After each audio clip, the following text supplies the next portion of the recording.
I think we're live. I think we are live. Hi, guys. Welcome to episode 36. I think it's 36 of live Q&A slash talk security dog handler. As ever, this is just a chance to have a chat and get your questions in the chat box if you've got any questions, and also just have a talk about certain stuff that's going on. Dermot Leeson was in early, said hi Michael and a good evening to everyone. Chip King is in. Hi Chip, how you doing? I saw you a few weeks ago, hope you're all right. So yeah, it's a Saturday and it's not a normal live day, but I have had some issues. I've had some issues. So I was actually meant to be on holiday as we speak. I was meant to be in Spain, but the puppy decided that I didn't deserve to go and he didn't want me and the missus to go. So my passport got ruined. Didn't have enough time in order to get a new passport before we went. The missus' passport had like one tooth mark in it, but it was fine. We was going away with her mum and dad, her brother, and his girlfriend. So the missus has gone, and I've stayed back. So a few passport issues. I need to go and get another one to do it through the post, etc. It said it could take up to 10 weeks. We've heard stories that sometimes they come within like a week or so, or a couple of weeks. But there is a 1 week kind of express, but you have to go for an interview for that. And I wanted to do the 1 week express because I might have been able to get the passport in time, but they didn't have any interview slots in London until like mid to end of July. So the only way in which I possibly could have got a passport in time would be to fly from London to Belfast, have the interview, either stay in Belfast for a week or fly home, and then go back to Belfast a week later to get the passport, to come back home, to then fly out. It was going to cost like 500 quid or whatever to get the passport, and it was worth more than the flights were. The thing. So yeah, disappointed not to obviously be going away. Obviously, I'd like to be in Spain about now, but something that happens, isn't it? You just have to kind of roll with it and see what happens. So the good news is that it's only cost me a couple of £100 in flights. So annoying, but it's not the end of the world. If it had been a bigger holiday, I possibly would have flown to Belfast and got the passport, or tried to postpone it a little bit in order to go. But unfortunately, because we was going with other people as well, it's not something we could postpone for a week, etc. So yeah, I am here, which means I am kind of free for the next week or so. So doing a live tonight, and then if it goes well, then I'll maybe try and fit one in nearer the end of the week. I'm playing some golf and that this week, but I am still off work. But I'm going to be playing a bit of golf this week, and maybe near the end of the week I'll possibly be able to fit in another live. Like I say, if this goes well and it's well supported and people want me to do it, etc., then yeah, I'll do that. Chip King, the house is empty. What a time! What time is the party round yours? Well, I've already had the party round mine. The dogs were going absolutely garrity at someone walking past us a minute ago, and that is enough partying for me. I'm actually, if anything, I'm actually looking forward to just chilling out. It's been, when was it? Christmas. Christmas was probably the last time I had a length of period off. I think I've taken 7 days holidays, maybe 6 days holiday this year, but they've all been like 1 day, which obviously gives me like 3 days off. But this is going to be my first extended period of time off since Christmas. So I'm actually just looking forward to not doing a lot. My plan is obviously with the nice weather, but obviously being hot for the dogs, my plan is for this week is to get up, do stuff with the dogs in the morning, and then sort of maybe come back here for like lunchtime. I'll probably try and take them to my mum and dad's most of the time because there's a big open field I can just let them run around in, and obviously I can go and see my mum and dad, and the dogs can just stretch their legs for a decent period of time, maybe 3-4 hours, and then get back here for kind of like lunchtime, etc. And then sort of plan my golf in sort of the afternoon when it's going to be too hot for the dogs to do stuff. And then hopefully then when I come back, it'll be like early evening, and it'll be cool enough to be able to take the dogs out for walks, etc. So that's what I'm planning on, is that obviously because the weather's nice, trying to get out, do some stuff with the dogs early doors when it's still cool. And then when the sun is at its hottest during the middle of the day, maybe between sort of 12 and 6, that's my time to do some stuff on my own, or like I say, go play golf, etc. And then when it cools down in the evening, do some stuff with the dogs again. So yeah, it's obviously an extended period of time off. But as a lot of you will know, if you're in this industry, etc., is that obviously you still got to look after the dogs and do stuff with the dogs, etc. It's just because it's your week off doesn't mean the dogs don't want to do anything. So today what did we do? Oh, I had a nightmare. So I had to drop the missus off at the airport and send her off on the holiday I should have been on. Then I had to get a new tyre on the car. Then we went to my mum and dad's, and me and the dogs just played for about half hour, 45 minutes, etc. Let them run around, stretch their legs. Then they got a bit tired. So we come back home. I went and hit some golf balls. And then I've just been watching the TV. Just watching the cricket just a minute ago. And it looks like we just got away with a wicket. Duckett was caught at third man, which to me he had control of the ball, but somehow the third umpire decided that it was going to be not out. So yeah, but I think it's good. I've got some good TV. Obviously got Formula One, got the cricket, got the golf. Golf is in UK, so obviously that's decent. So yeah, I've got some stuff to do tomorrow. But like I say, I think it's going to be an enjoyable week. I'm going to try and do some videos with the dogs during this week as well. Try and do some stuff in the gardens, some stuff away from site, etc. Last week, sorry, Ollie's ragging around the little rope. So last week, if you've watched the video that came out this morning, I've switched for a few weeks. So last week I was working the day shifts instead of the night shifts, and it gave me a chance to get a video out sort of during the daytime, etc. I possibly could have made more of that week and maybe done a couple of videos, but I feel like with the YouTube lately, I feel like I've been not trying to put it in a decent way. I'm not excited to do videos. Like last week would have been like a perfect time. I had like 5-day shifts, etc., and I could have tried to get a video out every day and things like that. And I feel like I'm a little bit. I'm not as excited to do videos at the moment as I used to be. I don't know whether that's because I'm kind of running out of ideas. I don't know whether that's because I've done it for quite a period of time, whether maybe they're not getting the views or sort of the interaction that I've been hoping for, etc. But yeah, like I say, I think maybe just this week off. Like I say, I've been working pretty much solid for like 6-7 months now. So maybe I just need this week off just to reset and chill out a little bit. And like I say, I can do some videos in the garden with the dogs. Obviously, that's a bit different to doing them on site. But I definitely feel like I need this week off just to maybe reset and maybe get a bit of excitement back to doing some videos on site. Still really enjoying the job.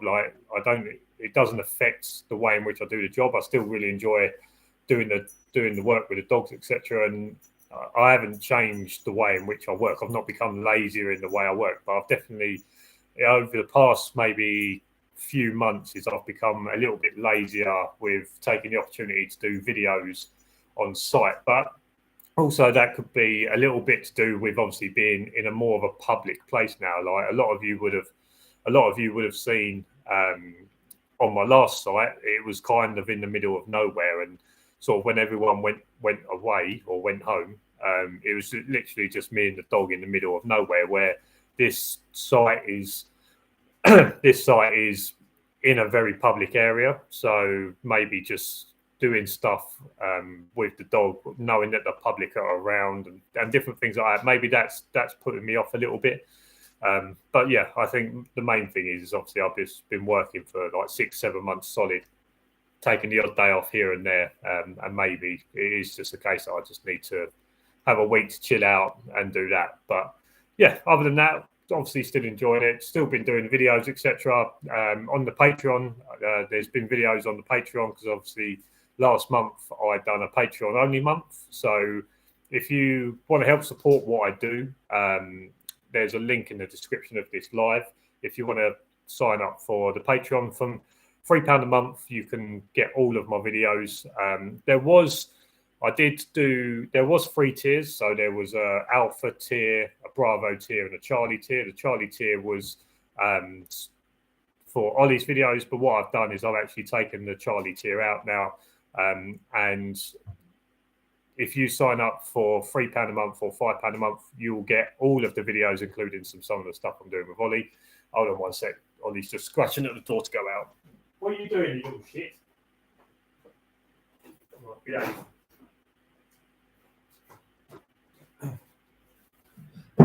So yeah, if you want to get all of the videos, like I say, every now and then I like doing like a Patreon only month. So the people that obviously sign up for the Patreon, they get a little bit extra to what everyone else does.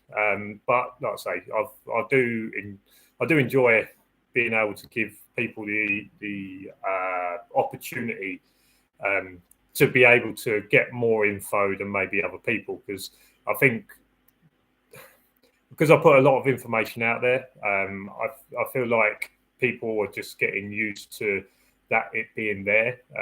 But I do enjoy it. Like I say, I want to try and build a community on the Patreon where there are people that want to help support me, want to help try and spread the word or spread the image that I'm trying to give out to security dog handlers.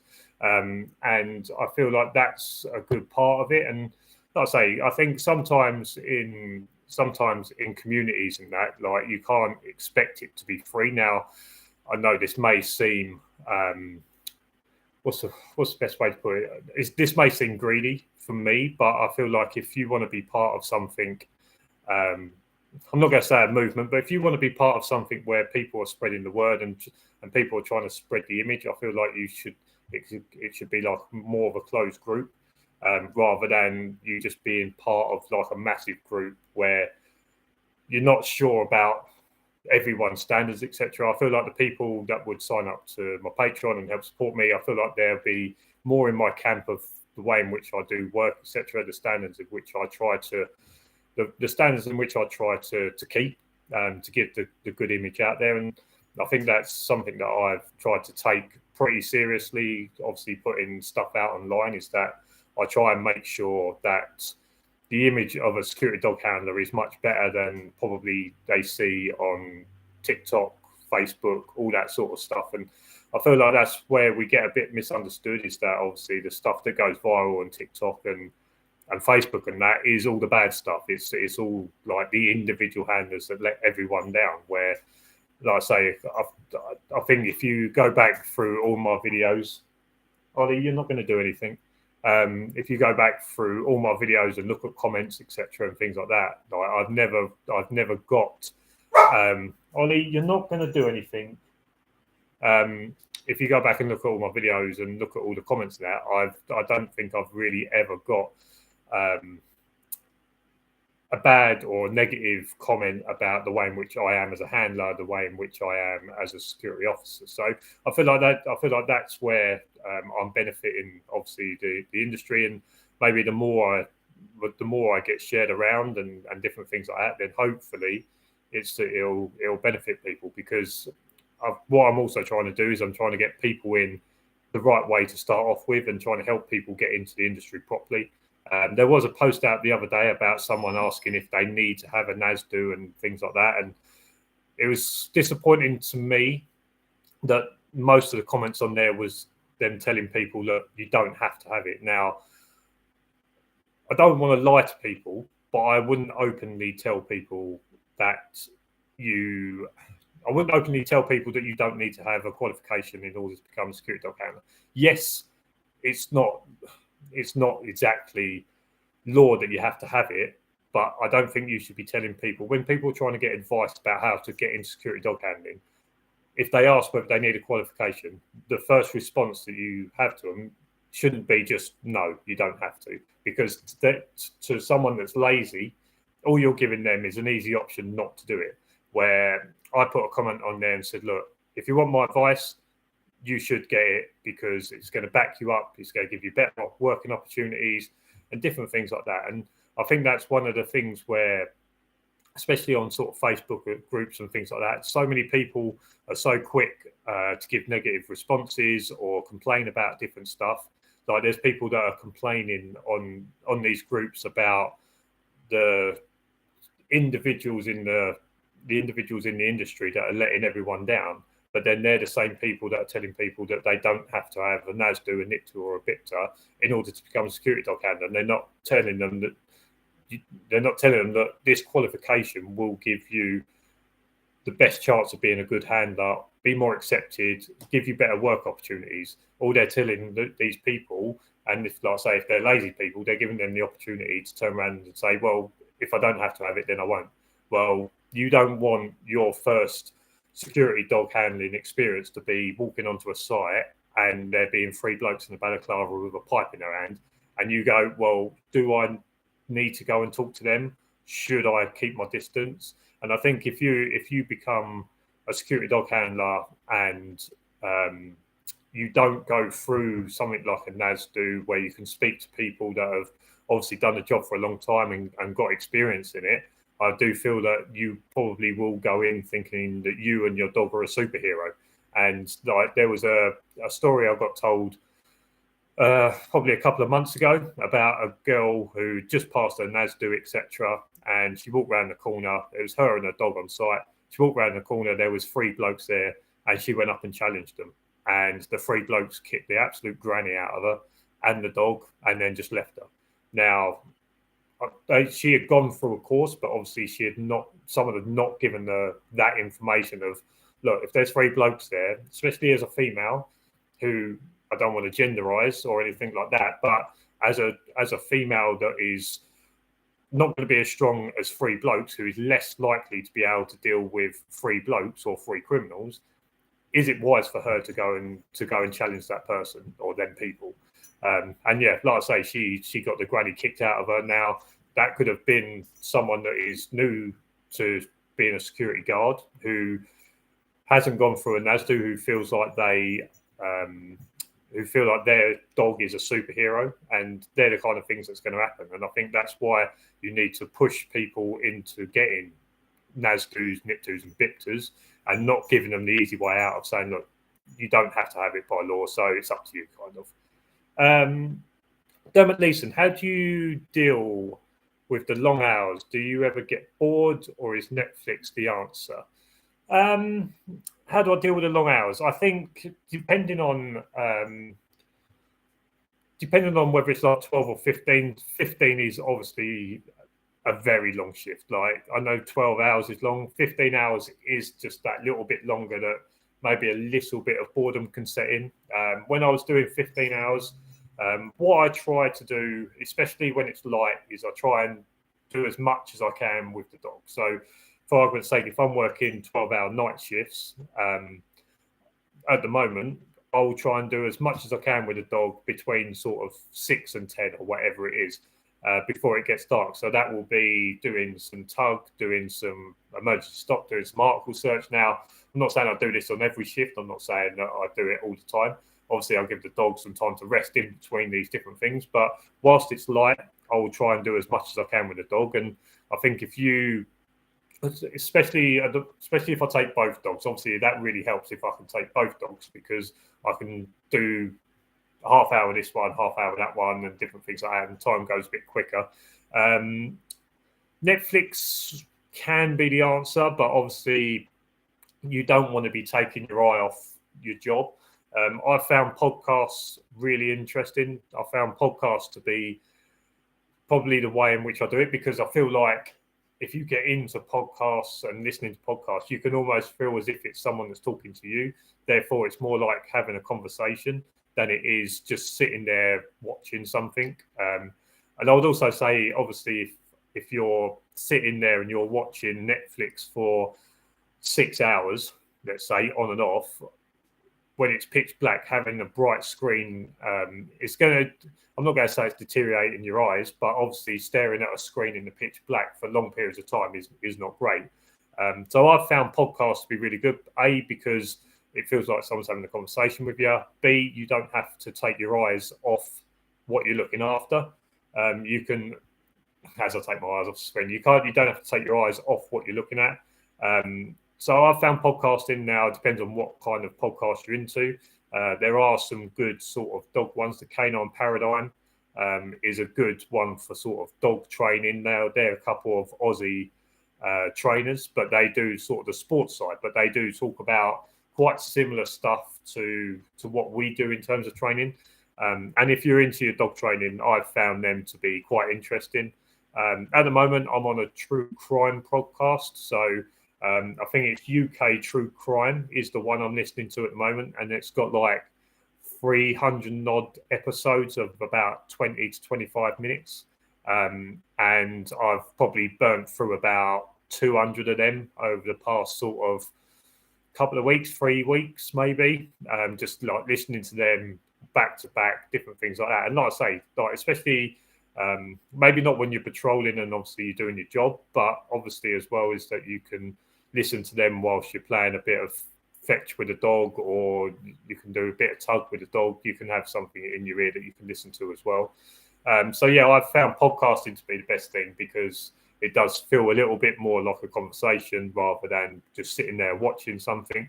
But also you don't have to take your eyes off, and you can still keep your attention on what you're meant to be looking after, etc. So, but that's not meaning to say that I don't watch some stuff. There may be some time where I'll watch maybe something on YouTube. Maybe I'll watch something on Amazon Prime if there's something I really want to watch.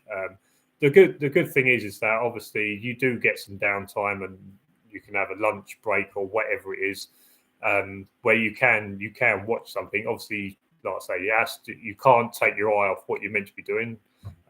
But there are times where it's good for that if I want to watch something like, I don't know, a football documentary that the girlfriend is not going to want to watch, it's a good time to maybe get an episode of that out. And I think what I would say is that if you are going to watch stuff whilst you're working, is not to watch back to back episodes, is maybe just do one a night and just make it and stretch it out as well. But like I say, I think that the main thing I've got into is podcasts, and I think you'll be surprised how quickly, especially when they're like the true crime podcasts that I like, where they're like an individual story for 20 minutes at a time. I think you'll be very surprised how quick an hour can go just by listening to that. So yeah, like I say, I think that's how I do it. That's the way in which I get. But like I say, for whilst the weather's good and it's light, I'll try and do as much as I can with the dog, whether it's play, whether it's a bit of training or whatever it is. Maybe just taking the dog for an extended patrol rather than doing like a single lap of the site. Maybe doing like a double or a triple lap of the site, etc. Just keeping the dog out for a little bit longer. But yeah, like I say, I understand that sort of 12, 15 hours seems quite daunting. But I think once you get into the swing of it, and I think also sometimes you need to, with 12, 15 hour shifts, I know a lot of people say, like, don't become too regimented where it can become boring. But what I do like to do is I like to structure my shift. So I like to structure every shift roughly the same, not my patrols because I don't want them to become predictable, but roughly the same, where I kind of eat certain things at certain times. Maybe I'll have a can of Pepsi Max at 11 o'clock at night and 4 in the morning, and it's kind of just like getting to them individual things. I'll maybe have a set hour that I'll have my sandwich each night, and I think sometimes just getting to them barriers and doing that, or having that can of Pepsi Max or having my sandwich, it makes me think, okay, right, well, I'm more than halfway through my shift now because I've had my sandwich, so there's not that long to go. And then obviously this time of year as well, when it starts getting light at sort of 3-4 o'clock, spending the last couple of hours doing some stuff with the dog, because obviously once you finish your shift, you're then going to be going home and you're going to be sleeping. So what you don't want to do is get home and the dog's been asleep in the van from 2 till 6, apart from the odd patrol, etc. So doing some stuff for the last couple of hours when it's light can obviously help knacking the dog out before you go home, feed it, and obviously you want to get some sleep in. So yeah, I like to say I like to structure it a little bit, but I structure it with maybe food, drink. Maybe it is around about 2-3 a.m. you watch an episode of something, and that's your kind of getting to that period is kind of like a barrier to get past. And I think sometimes just doing that makes it go quicker. Like I said in the video that come out this morning, working the day is obviously really good, to me it goes a lot quicker because there's always people around, whether it's people walking to go for their lunch, whether it's just people cycling around. Just having sort of people watching makes it go a lot quicker as well. But obviously I understand that there's not that much day work in the industry. There obviously is some, but because of the industry we are in, it is more predominantly obviously night work. So, but if you can get day work, that does go a lot quicker as well. Hold on a sec, I can just hear the puppy doing something. Hey, get in there. Get in there. Yeah. In you go. No. Yeah, I'll get you.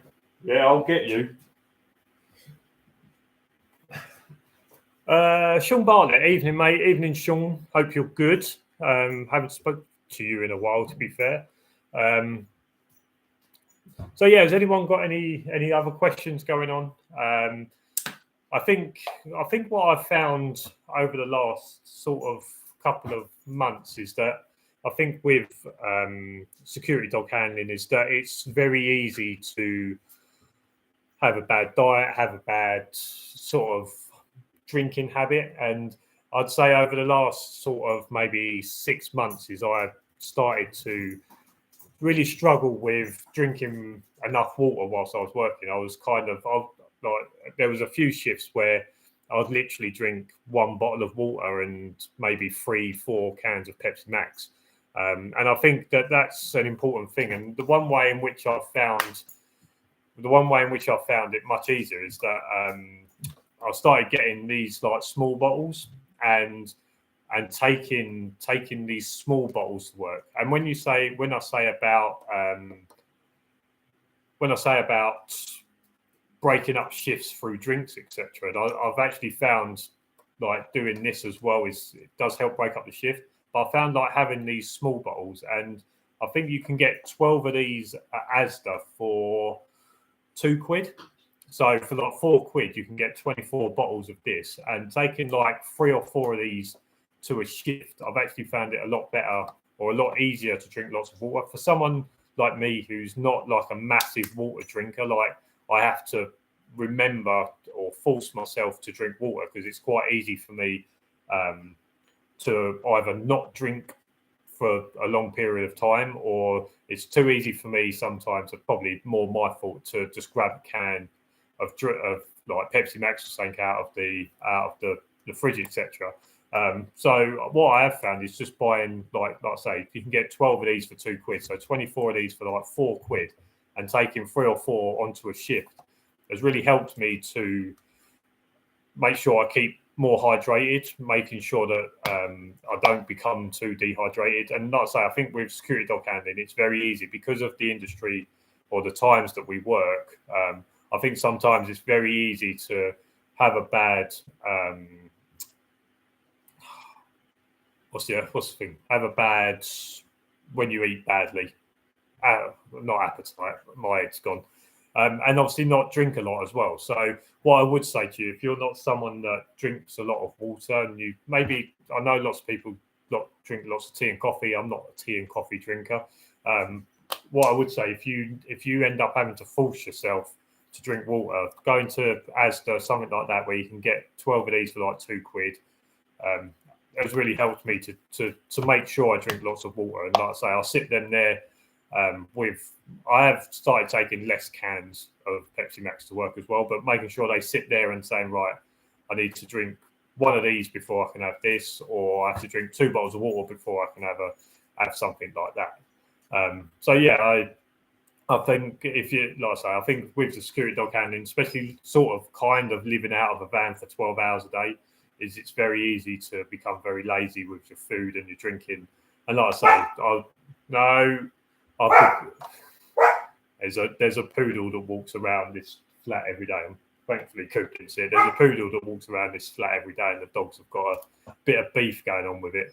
But yeah, like I say, I think it's important with security dog handling when you're basically living out of a van for 12 hours a day, is not to become too lazy and making sure you're looking after yourself by drinking enough water and having some good food, obviously, to go with some of the food that you're eating to obviously keep up energy as well.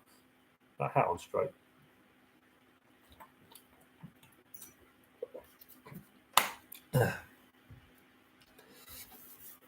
So yeah, has anyone got anything else? Dermot Leeson, enjoy your week off, bud. You've earned it. Yeah, I feel like I have earned it.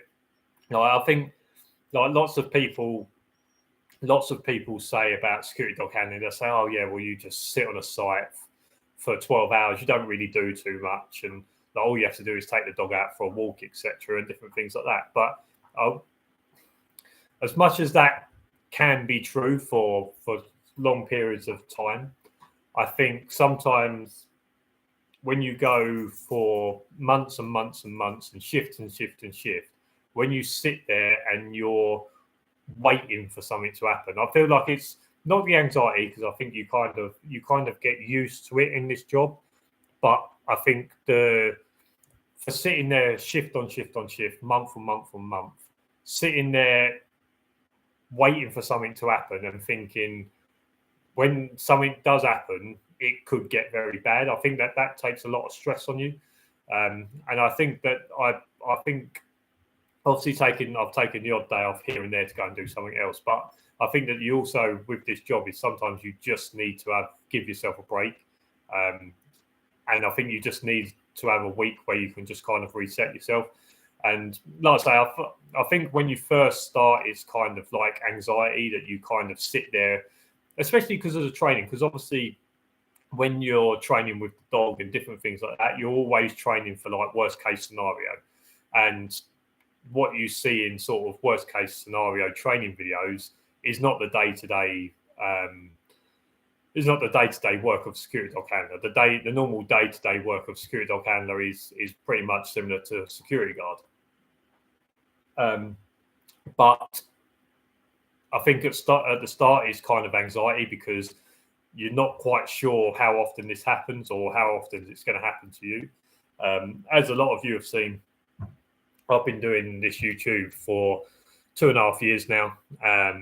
And apart from the odd person walking on and trying to cut through site, my new site, I've not had any real incidents.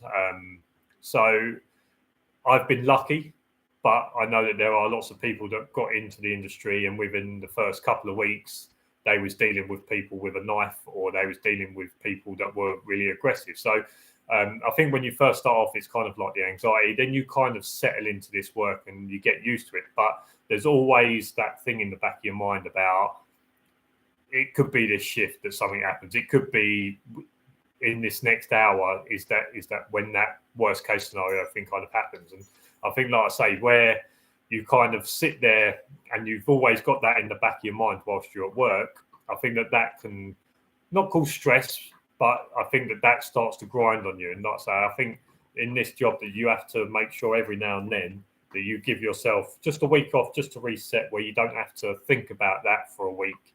and different things like that. So, like I say, when people say, "Oh, you just sit there and you don't do too much," it's actually a lot harder than people think, because I think even just being there, and when I go back to something about podcasts and things like that, you can't sit in a van for 12 hours just with your own thoughts, because especially if you're as boring as me, you will drive yourself insane. So it's actually a lot harder, because the problem is, and I think that this is a problem that a lot of people that maybe live alone have, is that when there's no one around, you end up getting in your own head and you start stressing yourself out about things that possibly don't need to be stressed about. And I think that's one of the hard parts of this job, is that if you don't keep yourself busy, or you don't do these certain things, or you find a way of getting through these shifts, is that you will end up driving yourself insane. And it could be, like I said, like you've always got that thing in the back of your mind. It's like, is it this shift that something's going to happen? Is it this next hour that something's going to happen? Is that person walking past my site, is that the person that it's going to be that's going to try and cause me harm or whatever? And I think it does start to grate on you, and it can start sending you a little bit insane.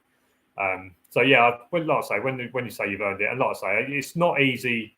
It's not easy working 5 night shifts a week for back-to-back months or whatever without taking a decent sort of break, just to give yourself a chance, just to reset, just a chance not to have to worry about all that stuff for a week.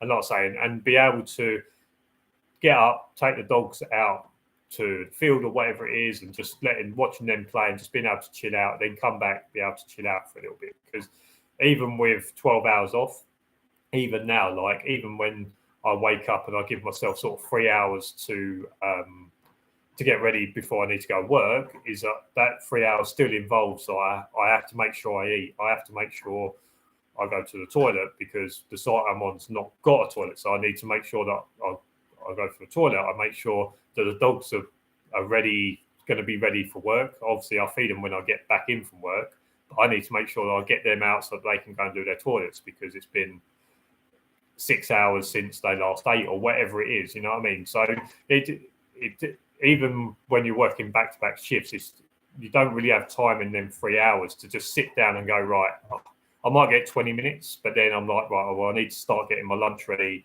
I need to start doing this. This time I need to start getting this ready, etc. So yeah, I think that's I can't remember what I was talking about, but yeah, that's why I feel like you do deserve a week off every now and then, and when you get it, you do deserve just to be able to chill out. How does working nights affect your personal life, e.g., not seeing the girlfriend for days on end, and how does she cope with it? I think working nights, my last site, it was a lot harder, because I was working 15-hour shifts, and she would go to work on a Monday morning, and then we literally wouldn't see each other until she got home Friday at 6 p.m.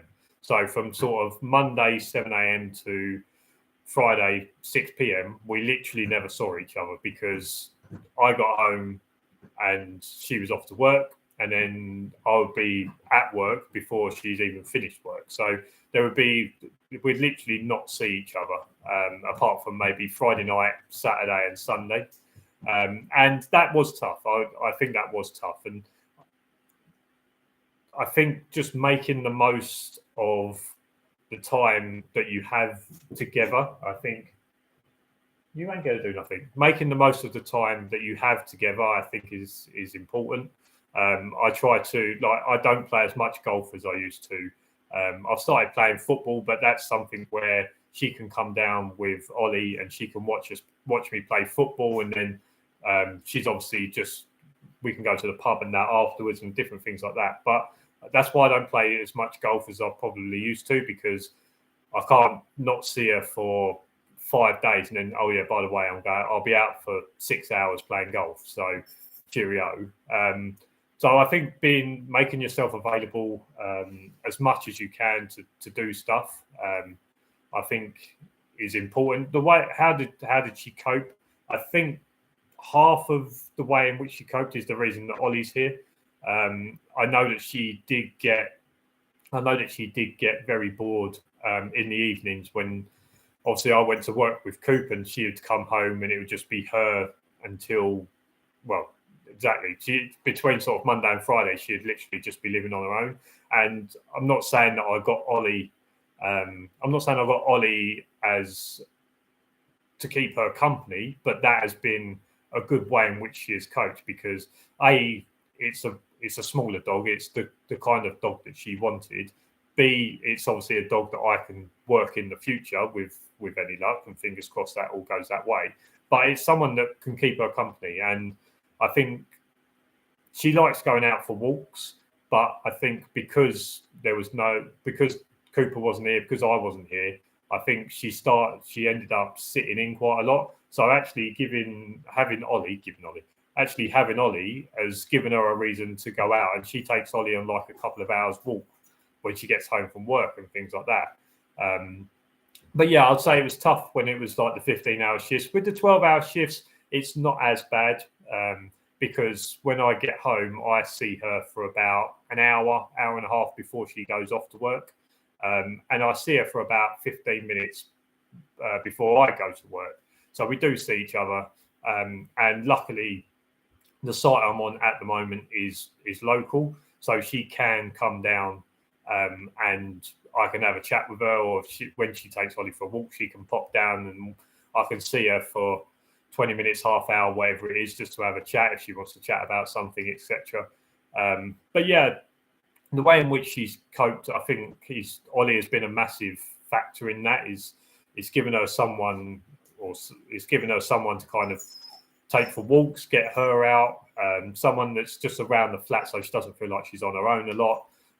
Obviously, I know that not everyone is going to it's not going to get a dog just to keep the wife company. But I think, like I say, making yourself more available for stuff. And like I say, I used to play golf maybe once or twice a week. More than that, obviously, in my peak. But I'd say roughly once or twice a week. But now I play maybe once every 4 weeks because I understand that I don't really get to see her that much now. So, like I say, I can't turn around on a Saturday, which is at the moment our only full day together. I can't turn around to her on a Saturday and say, right, I'm going to go golf for 6 hours. Make sure you've bought the dogs. See you later.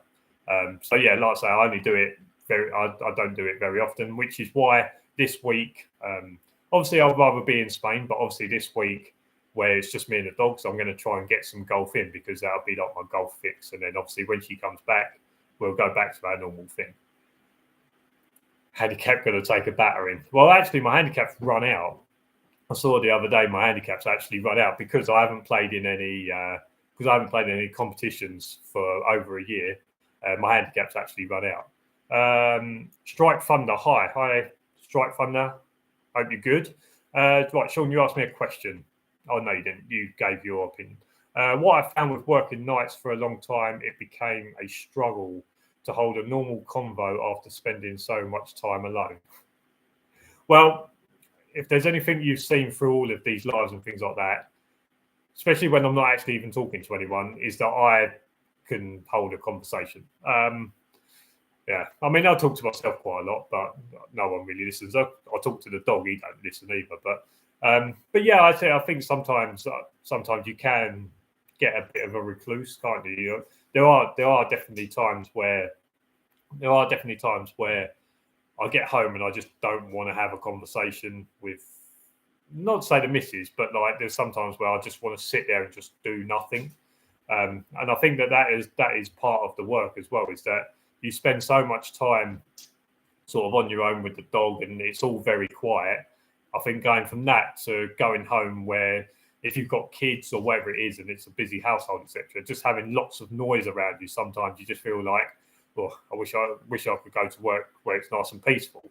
And I think that maybe is a part of it, is that where you spend so much time in the peace and quiet, is that sometimes being around somewhere that's very loud, let's say a pub, or let's say a busy bar or whatever it is, sometimes if you're used to just being on your own and it being quiet a lot of the time, sometimes being in them sort of areas, as much as you maybe want to be there or whatever it is, sometimes it can just be a bit much, and you're like, oh, just really, I'd rather go and sit at home and have the odd conversation here and there, not be in sort of busy places. You want to go out again. Do you not know that there are people wanting to see me on that screen? What are you doing on that?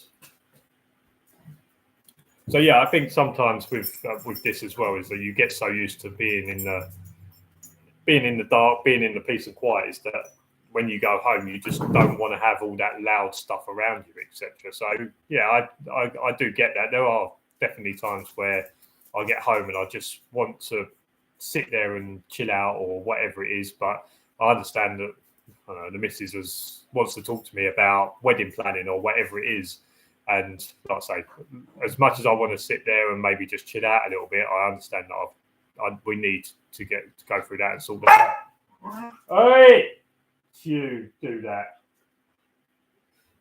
So yeah. Did have a worrying sign earlier. Like Coop and Ollie have been getting on really well. Like they've settled in with each other. They can run around.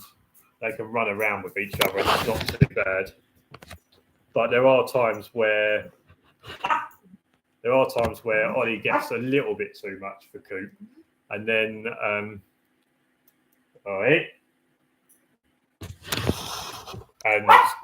Ollie doesn't let Coop chill out. And there was one worrying sign. Now, when I go out, I put Ollie in his crate. I leave Coop to mill around, but I put Ollie in his crate because what I am worried about is that when Ollie gets to that stage, he's actually cooled off quite quickly. But what I have found is that Ollie will push Cooper's buttons to the point where they'll start play fighting.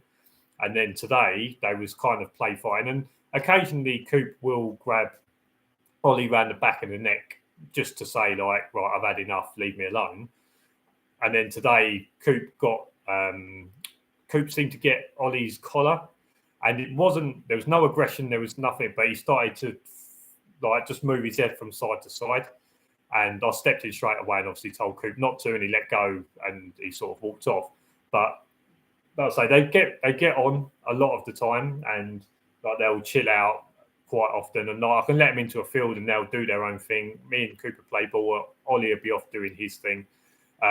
But with Coop is what I've kind of noticed, that Coop is like, I'll play, but Ollie starts pushing his buttons a little bit too much sometimes. And when Coop, like then, he wants to go and lay down, is that Ollie keeps pushing his buttons. And that's the reason that I put Ollie in his crate when I go out, is because if I'm not here to step in and say, right, that's enough, everyone stop, I do wonder whether Coop would take it that far. Because like I say, I think the same as people is like Coop will tolerate people, but then once he's had enough, he'll just walk off and go and do his own thing. And as long as you leave him alone, he'll be happy with it. Is that Coop likes to have his own space and he likes to chill out in his own way. And I'd like to say, if I wasn't here to put an end to it, I'm not sure what would happen with Coop if he went too far, whether he would end up hurting Ollie or what it would be. Strike Thunder. Working nights is what is holding me back from going in for dog handling, as it's mostly nights. How does this affect you? I've worked nights in corporate security, come 1 to AM like a noddy dog. I think you just have to, in terms of the way in which I got into it, because obviously you probably don't know. I was working a 9 to 5 job before obviously I got into this. So I had no real experience in working night shifts back to back, etc., and things like that. And I think you just have to make sure you structure your off time. I think for me, between Sunday night and Friday morning, is that I have to be a little bit selfish in what I do. So when I get home from work, is I say, right, this is my sleeping time. I'm not going to do anything that affects that, and making sure that I structure my week for my work. So when I get home at like 6:30, is I feed the dogs. I'm right, 7 until 3 o'clock. That is my sleeping time. And okay, the dogs may wake me up at 2 o'clock. It's not a massive deal. But I think being able just to structure and not deviate from that, you can kind of get into what you would if you was working 9 to 5. So you might say, right, well, I'll go to sleep at 11 because I need to be up at 6 a.m. in order to go to work. It's exactly the same, but you just have to kind of flip it to days.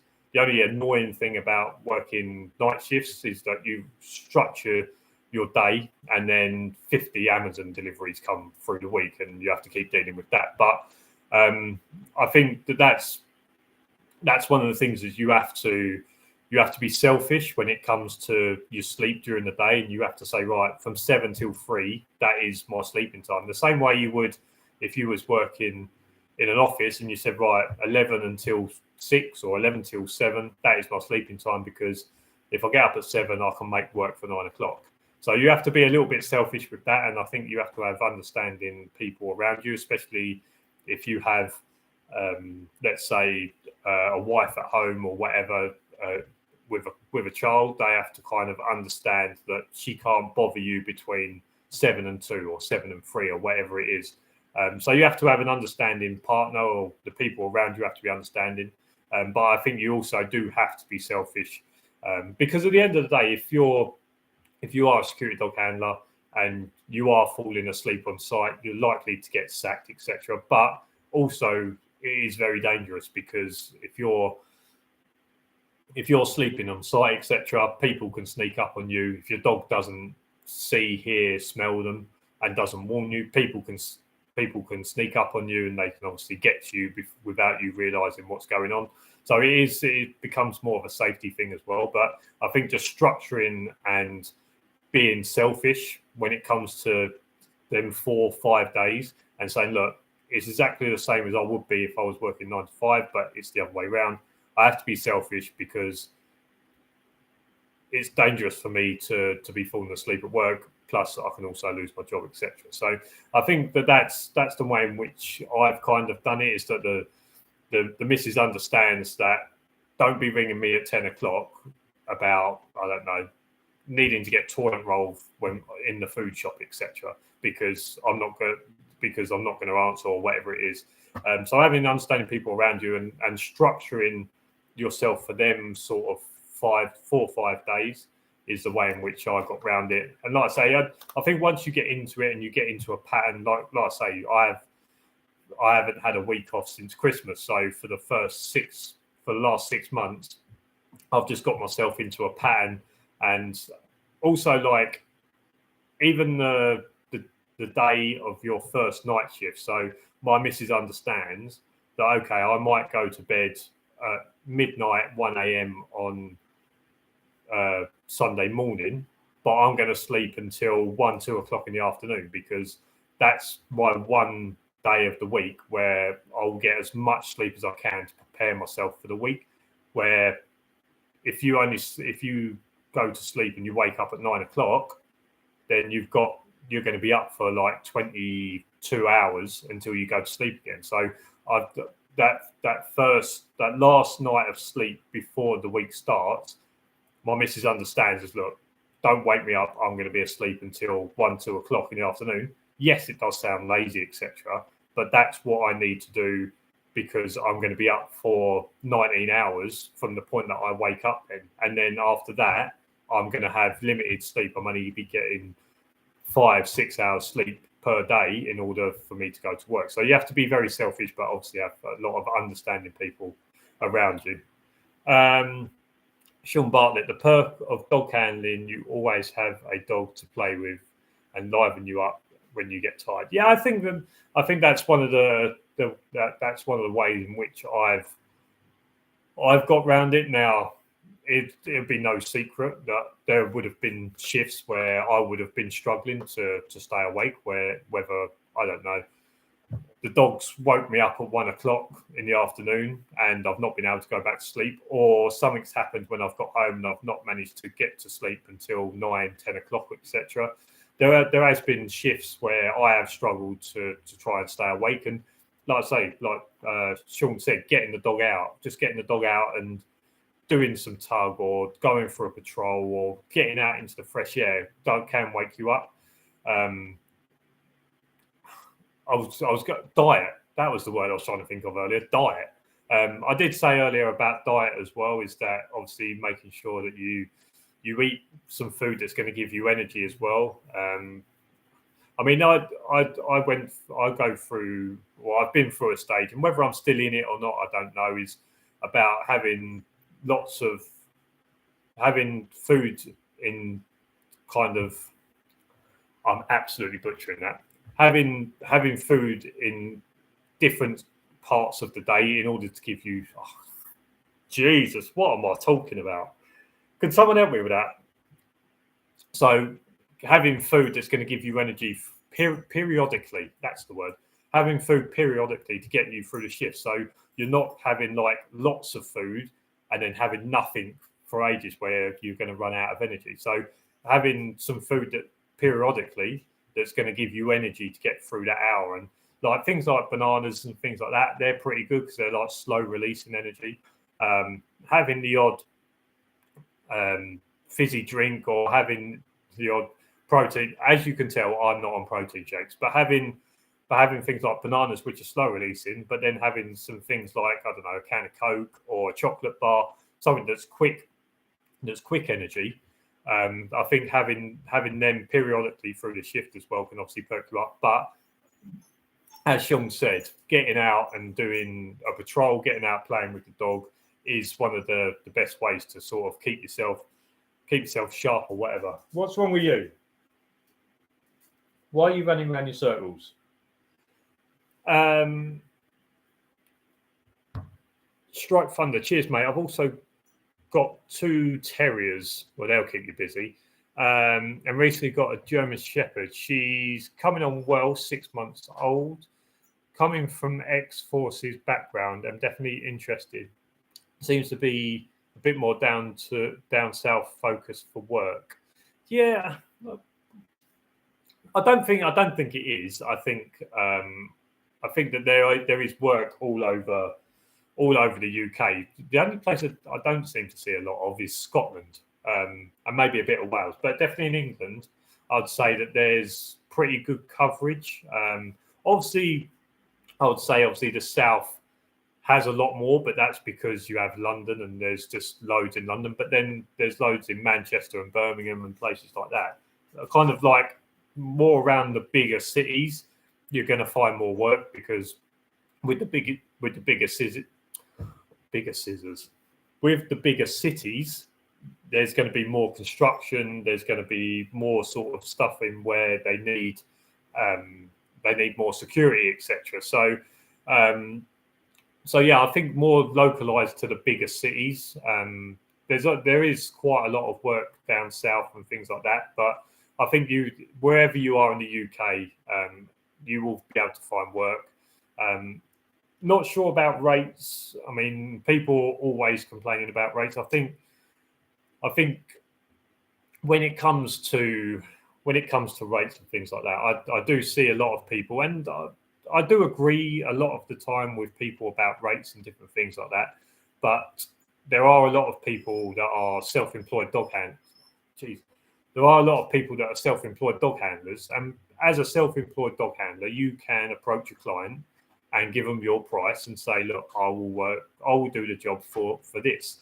But I think with a lot of self-employed dog handlers, I'm not saying everyone, but I think with a lot of self-employed dog handlers is that they want to get work off of a company. So they want to be a subcontractor.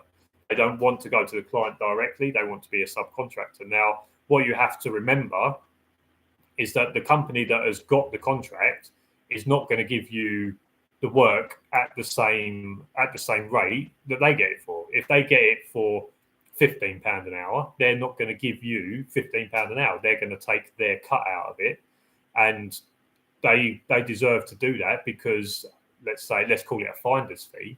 They have found the work. Someone that comes in as a subcontractor can't start demanding £15 an hour if the company's only getting it at £15 an hour. And it's easy to say that companies should be asking for more money, but the issues that the bigger companies have, or some companies have, is that if they say, right, well, we are only Ollie, don't make me slap your ass. Let me slap his ass. Oi, get out. Some of the problems that the companies have is they have overheads, they have wages they have to pay, they have to obviously pay themselves, they have to pay for the office space, etc. If they start saying, well, we have to charge the client £18 an hour, well, it's very easy for subcontractors, or it's very easy for other companies or self-employed dog handlers to come in and say, well, I'll do it for 17 quid an hour. The client is not really bothered about who is on site to a certain degree, as long as someone is. And it is a shame that companies have to go low with their prices in order to get the work, but that's because it's so competitive. And the point I was trying to make is that there's lots of people that are complaining about how low the wages are and different things like that. Now, the reason that they are low is because companies have to compete with self-employed dog handlers who don't have an office space that they have to pay. They don't have overheads that they need to earn money for, so that they can go in lower than the other companies and get the work. But if you're a security dog handler that just wants to be a subcontractor, you can't complain about companies taking their cut before it gets to you. So yes, people may say that 12 quid an hour is crap rates. Well, the company's probably only earning maybe £14, £15 an hour before it gets to you. And if you're saying, well, that's crap rates, as a self-employed security dog handler, you can go to that client. You might not, because you have a relationship with the main people you get your work off, but you can go to that same client and say, if they're doing it for 15, I'll do it for 14. And I think that's where a lot of people start complaining about rates. But these are jobs that they can apply for and win contracts on their own. But I think as self-employed dog handlers, not all, I'm not going to say all, but a lot just rely on subcontractor work and then complain that the company that they're getting subcontracted from is taking their slice of the contracting of the money that they're charging. Like big new home build sites, etc. Yeah, there's loads of them in the south. There's loads going on around me at the moment. Yeah, they're big ones to get into. And like I say, if you can get a contract with a certain builder, let's say Bellway, if you can get in with someone like a Bellway, obviously once they finish building there, they've got to go somewhere else. And if it stays local to you, you can pretty much just move around with them. And I'll say what the most building complexes with the houses, etc., they're 2-3 year projects. So you can literally maybe just move around with them if you get in with someone like, let's say, a Bellway, for example. I'd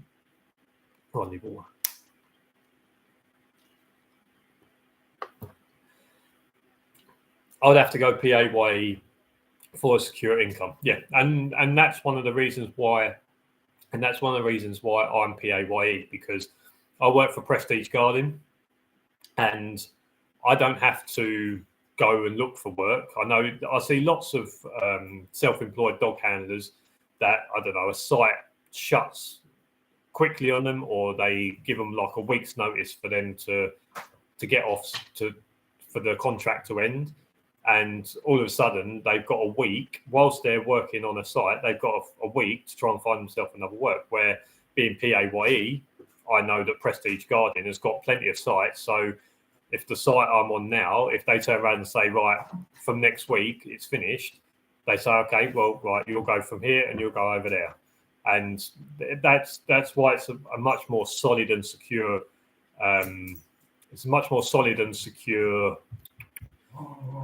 way to work for me. Will you leave him alone? It's a much more solid way for me to work, and like you say, it's much more secure, and I know that I'm going to have work when a site finishes, etc. So I would also say if you are starting up in the industry, to go PAYE to start off with, and just learn about what the company is.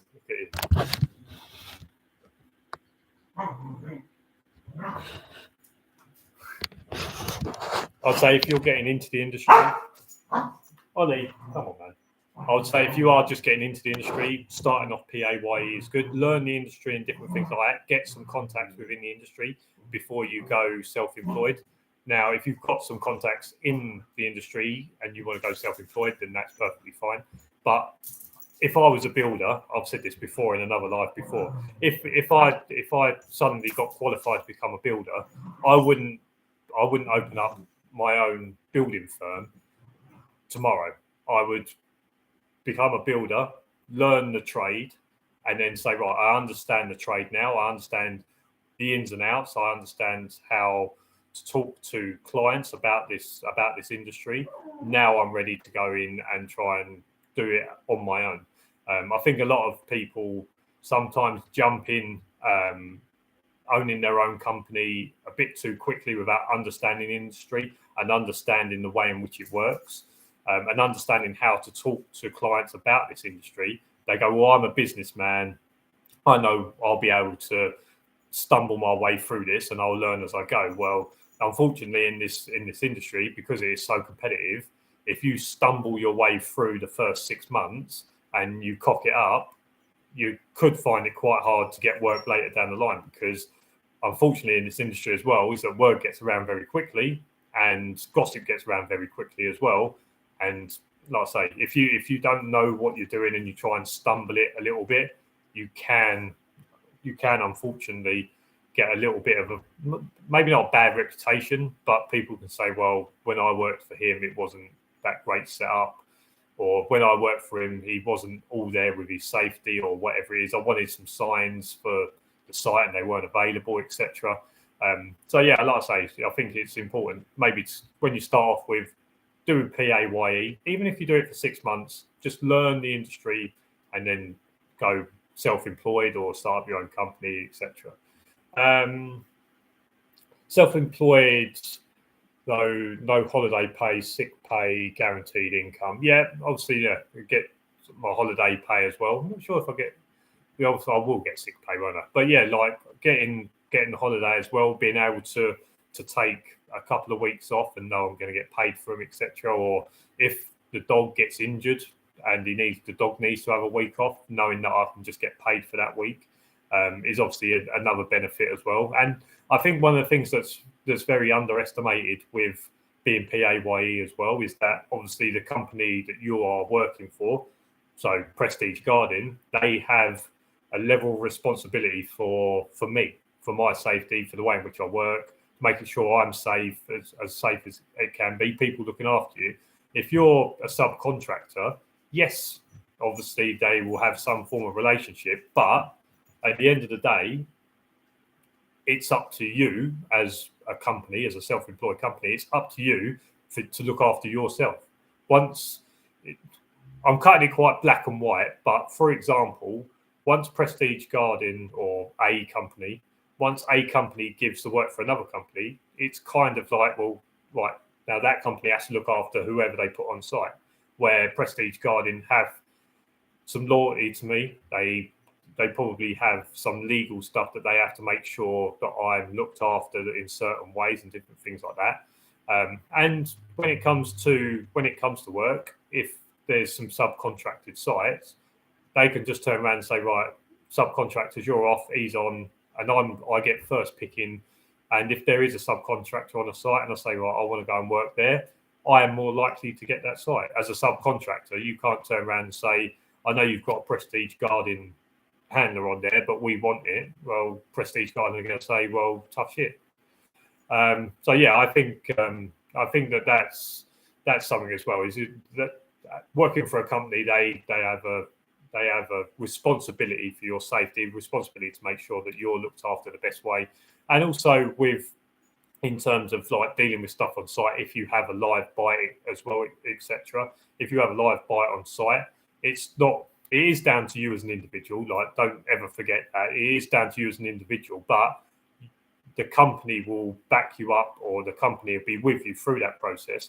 As a self-employed dog handler, if you have a live bite on site, Prestige Guarding, when the police come to Prestige Guarding, they'll say, go and talk to, I don't know, Joe Blogg's K9, because we've subcontracted the work out to that person, and then the police will come to you as an individual, as a self-employed dog handler, and say, right, where's your insurances, where's this, where's that? Where if there's a live bite on my site, they'll go to Prestige Guarding and say, right, we want to see your insurances. And it's kind of not taken out of my hands, because I will still be liable for the bite, or I'll be liable for all the legal kind of stuff. But they will go to Prestige Guarding and say, right, give us all this information. So it does affect me, but it doesn't affect me as much as it would if I was a self-employed dog handler, because, like I say, Prestige Guarding, I say, go to Joe Blogg's K9. They're the company that has had the live bite, not Prestige Guarding. I'm not 100% sure of the legalities of all of that, but that's a way in which, because each self-employed dog handler has to have his own insurance because he is his own company, where Prestige Guarding, whilst I'm working, I am under the Prestige Guarding insurance. So if there is something that happens, the Prestige Guarding insurance is going to cover anything that I do. Already got my door supervised SIA, and a friend in the industry can give me a trained dog for NASDU, as obviously mine is too young. Yeah. So yeah, you won't be able to do anything. Well, you obviously can do bits of training. You can develop the dog up, etc. But your dog can't do anything to do with NASDU until it's a year old on paper. Like I say, you can still go training, and you can still teach the dog to find. You can still teach the dog how to do patrols, different things like that. There's nothing wrong with doing that. It's obviously you're probably not gonna start maybe the bite development. I don't know. It's up to your trainer, but obviously you see younger dogs, maybe more 6 to 8 months, that they start doing the early stages of holding out and doing some bite development. You're obviously not gonna get a 6-month-old, throw it in a cage with a bloke with a suit on and see what the dog's got.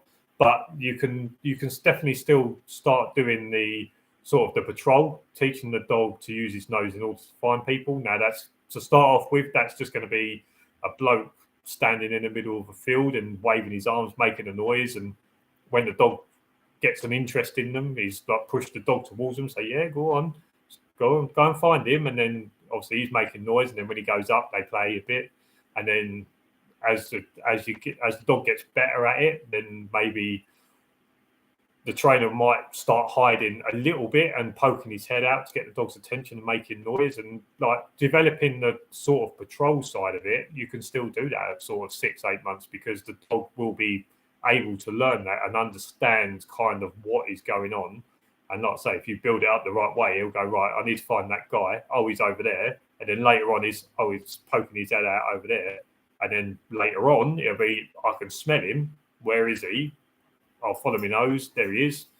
So I think you can still do certain parts, but there's obviously the major parts, the high end, worst case scenario stuff is obviously you're not going to do until you start your NASDU when she turns 1.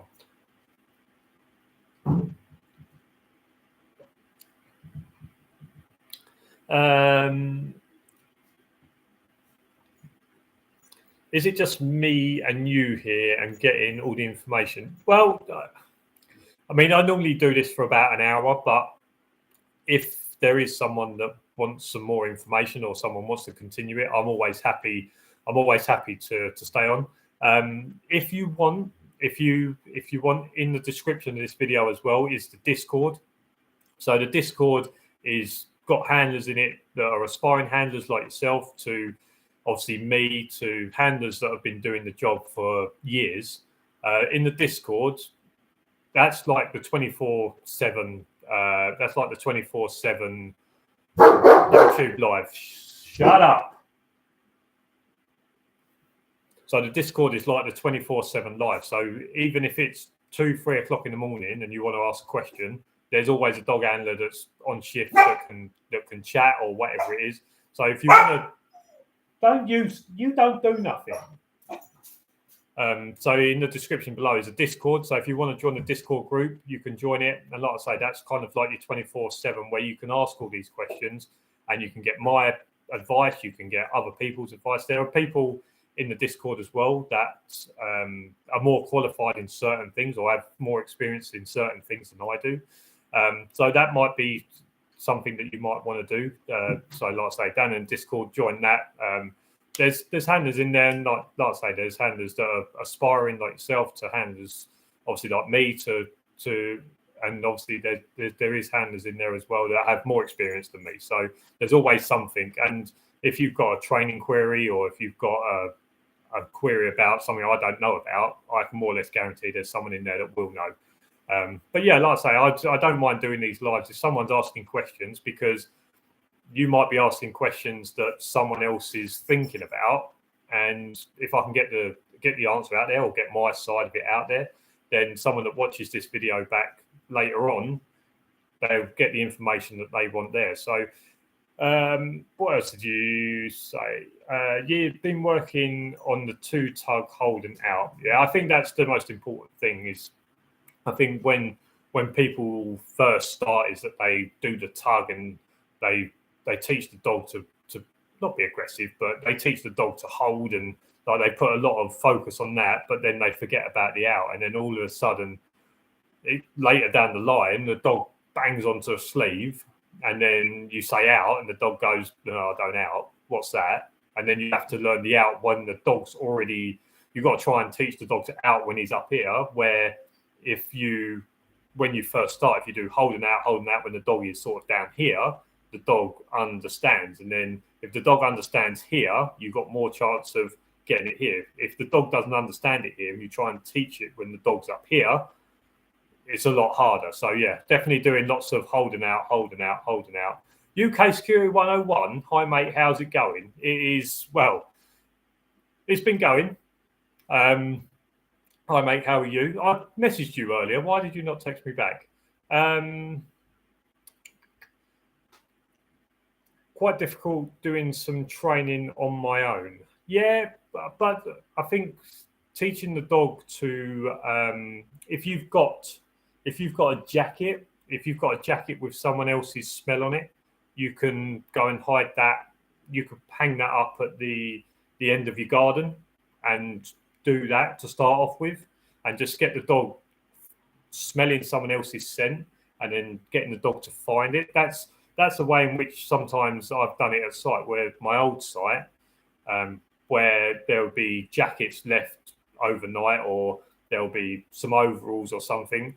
I used to just go and get them overalls. And I could hang them on the fence around the corner, and then say to the dog, find him.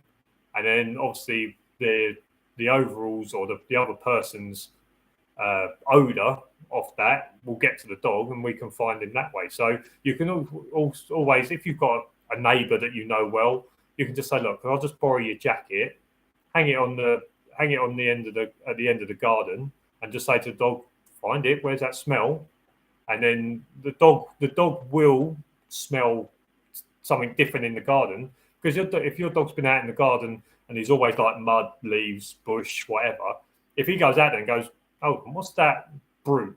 Who's wearing brute? And then all of a sudden he sees the jacket, you can go on then, find it, where is it?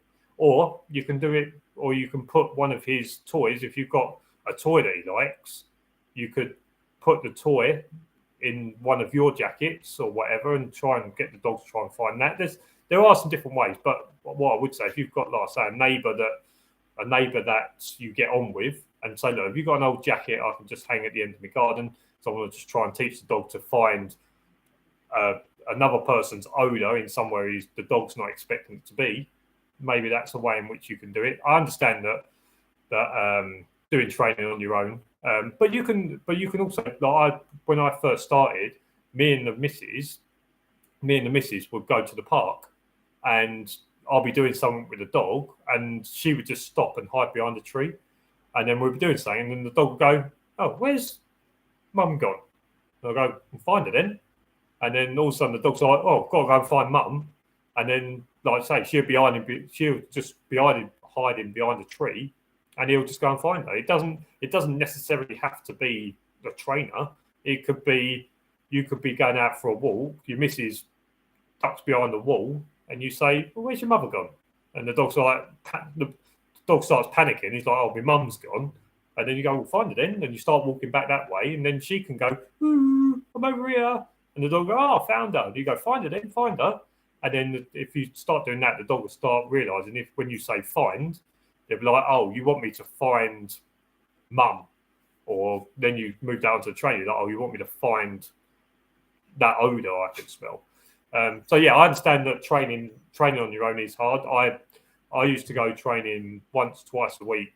So it took me about 6 months to get my dog up to scratch. Well, say to get my dog passable, and he was 18 months at the time. But that involved me going to training maybe once a week. Sometimes I went twice a week because I was really keen, and it was locked down. I had nothing else to do. But I used to go training once a week. But I would do 2 hours a day on my own, doing different bits and pieces and doing certain stuff and dragging the missus to go and come and do something. Like there's videos, if you go way back in my videos, I think, what was it? There was a video where I've got the dog to do lots of barking. And in that video, I've got the missus to hold something for the dog to bark at. I can't remember what, was it Speak on Command? I think it might have been Speak on Command. And that one was in the back garden. I've got the missus to come and do it. So it's not necessarily, it doesn't have to be your mate. It doesn't have to be a trainer. Sometimes it can just be getting the girlfriend to go and hide in the garden or whatever it is. If you've got a shed, just get her to go and stand in the shed with the door cracked, and then just asking the dog to find, and then maybe standing around the entrance to the shed, let the dog sniff, and then all of a sudden the dog will sniff in the door and go, oh, it's mum. And you go, and if you've been saying find her, when he suddenly finds mum, you make a massive fuss about it. They'll be like, oh, when you say find, you want me to do that. And then they'll say, like I say, you just move it on to someone else. Been advised to learn the dog in foreign language to help being unique in commands, etc. I think that's an individual thing. It's up to you whether you want to do it. It's not against NASDUK because you have Romanians, Lithuanian handlers that will talk to their dogs or do commands with their dogs in a foreign language. So if you don't say sit to your dog in your NASDUK, it won't fail as long as the dog sits. Whatever you say, you can say bananas to the dogs. If you say banana to the dog and the dog spins around and does a cartwheel and that's what they ask for, then that will be a pass. So I think there are certain things, there are certain reasons why people do teach their dog in a different language. But like I say, as long as the dog doesn't really listen to other people too much. Like I had the dog at my mum and dad's the other day, and the Cooper had the ball, and I gave my command for Coop to give me the ball. The Coop spat the ball out, and then one of my dad's engineers said the same thing to get the ball, and Coop just ignored him. He was like, "No, I don't talk to you. I don't know who you are." To a certain degree, he's like, "I don't have to give you the ball." So as long as you've got a relationship and the dog understands when you say it, he has to do it. But if someone else says it, he doesn't really have to listen to them. It doesn't matter too much, because I think that's what a lot of people have said about me, is that they're like, "Oh, you put your training videos out. Well, your people know what your dog's name is. They know what his commands are, etc., and things like that." And my answer to that is, like, my dog could not give two shits who you are, what you do. Like, I've said to people, look, you can do whatever, you can play with my dog or do whatever. I said, but I can guarantee you, once he's had enough, he'll just leave you alone and just walk off. And whatever you say, he'll be like, no, I'm not interested. Because my dog tolerates people for as much as he wants to. Now, if you piss him off, he won't tolerate you. So there's very, very little chance he's going to listen to what you say, because he's like, well, I don't care who you are. I've heard people say like, and like I said the other day, I give a command to the dog and he listens. Someone else gives him exactly the same command and he's like, I don't have to listen to you. And like I say, people have been saying, oh, they know what your dog's name is. Well, yeah, but I've had my trainer calling my dog's name when I ask the dog to watch him and my dog's barking. I've had my trainer saying my dog's name or trying to be friendly to my dog, and he just does not change. He absolutely does not change because he doesn't really care for his name. Like, I think it's quite hard to say, but I understand why people do the unique stuff. But what I've found in my relationship with Cooper is that once I tell the dog to do something, you can call his name, you can do whatever you want. It doesn't make any difference to him once I've told him what I want him to do or what we're doing. Bit of advice. I've got that one. Work and timings, mate. Literally forgot. Yeah, I'm always literally forgotten. I'm literally sitting in my small holding dog, sniffing all over the place. Be careful about teaching your dog in foreign language because if anything happens to you, on site and you are unconscious, only you know the commands, which means no one will be able to control your dog. That is a valid point. That is a valid point. Obviously, if you teach your dog in German or you teach your dog in French, you teach your dog in Swahili, obviously, if someone needs to be able to take control of the dog, then they're not going to have the commands that they need in order to keep the dog under control. More likely, depending on what it is, if the dog's in the van, then they'll probably keep the dog there. But if your dog is loose, it'll be more stressful for the dog because what will likely happen is that the police will turn up with a pole and it'll be more stressful for the dog that they'll have to have it on a pole and things like that. Yeah, cheers, mate. I was told if someone shouts out, the dog may release. So I understand your point. Yeah, I think one of the issues. I mean, I've not seen it myself. I'm not talking from experience, but what I've seen most of the time is when someone gets a live bite, the last thing they're thinking about is shouting out or shouting whatever. Normally because they're screaming too much. Normally because the dog has just pierced their skin and there's claret everywhere. So I understand that they may think that they've got the command to do it. But if you've got a German Shepherd, a Malinois, a Rottweiler holding on to you,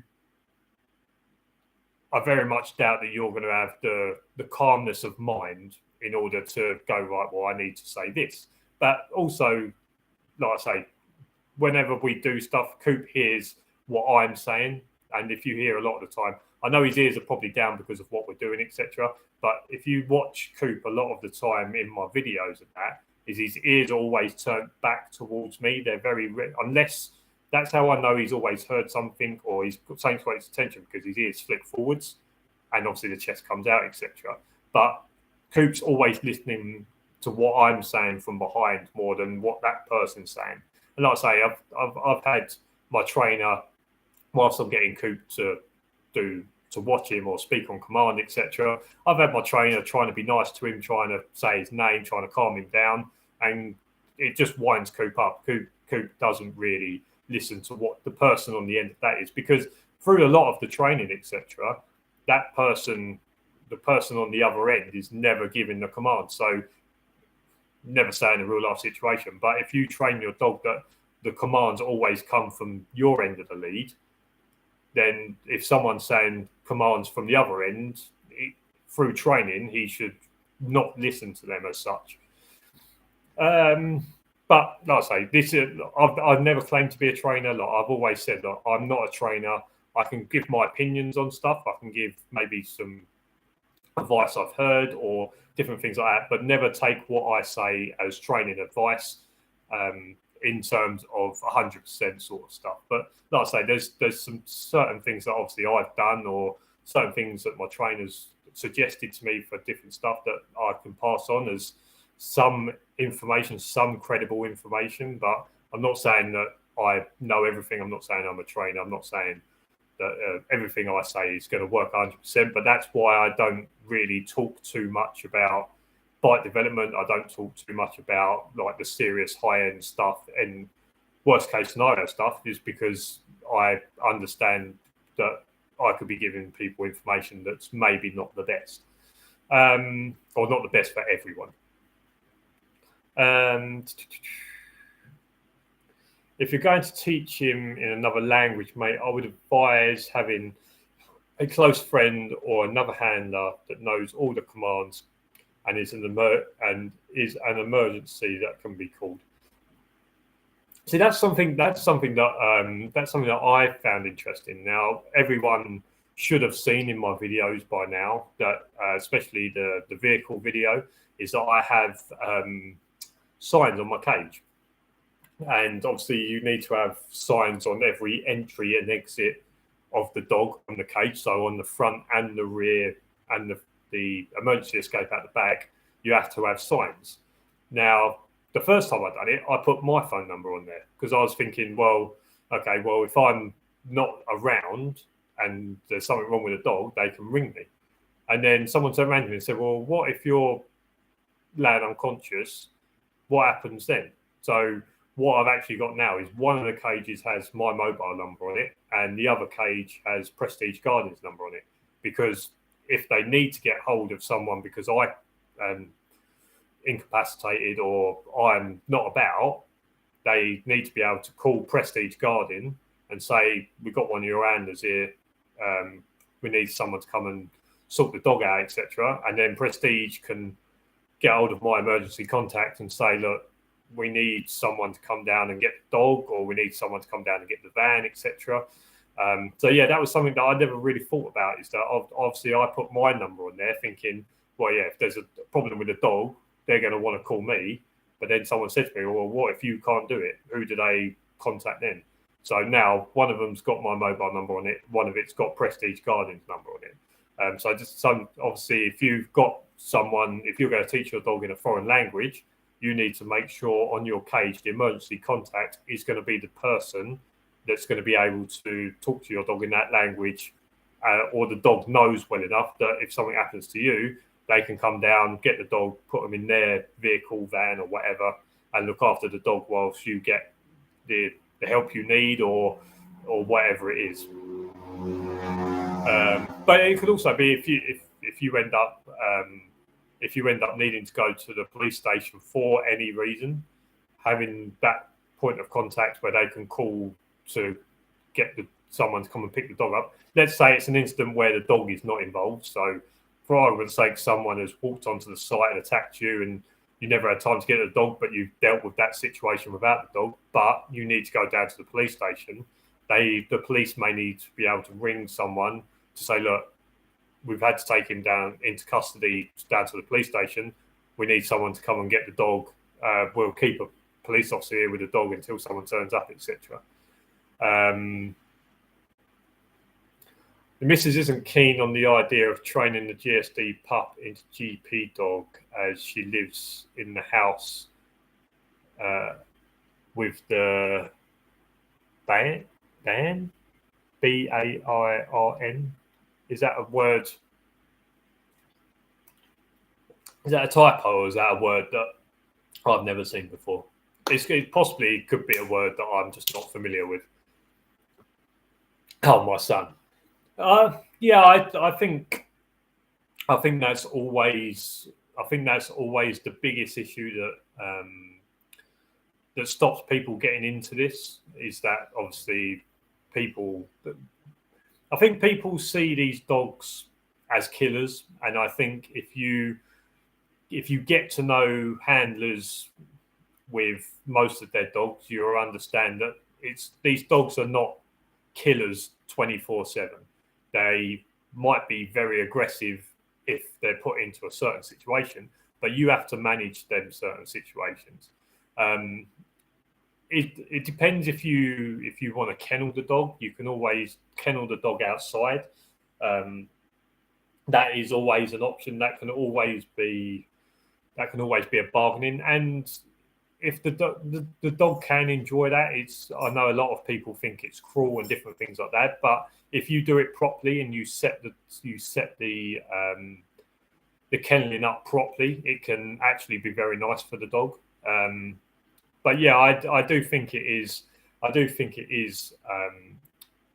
a worry, and that's one of the reasons why I know I don't have kids. But Cooper, I dropped my dog off at my mum and dad's one day, and I said, like, I'm going golf. Can you just look after the dog? And it was just Cooper at the time, I think. And I said, right, can you just look after the dog? I'm going golf, etc. And they said, yeah, drop him down. And my mum and dad were trying to sell the house at the time, and there's like a 2-acre field, whatever it is. And they had someone come round to view the house, and with them they had a 4-year-old and a 6-year-old, I think it was. And there was, I've got it on my phone, I've got a video somewhere, and they was just playing ball with Cooper. They was picking up a ball, throwing the ball. Cooper would run after that ball, then they'll go and get the other ball, they'll throw that. And for about 20 minutes, them 2 kids and Cooper were just playing ball in the field. And I think that's one of the reasons why I've tried to push it as much as I do, is that these dogs aren't killers 24/7.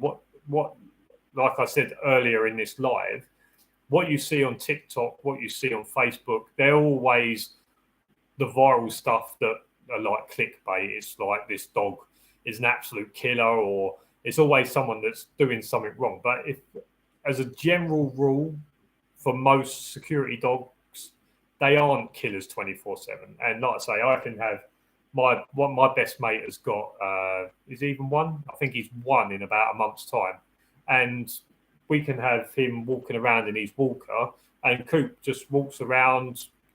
He might give him a sniff.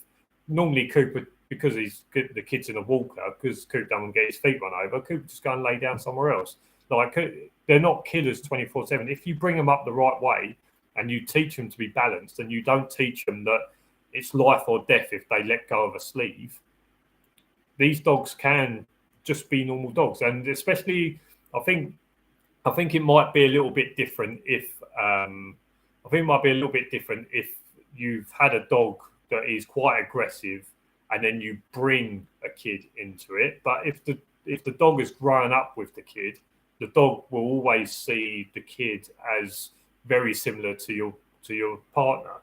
Like, he'll understand that, like, we're all part of the same group here.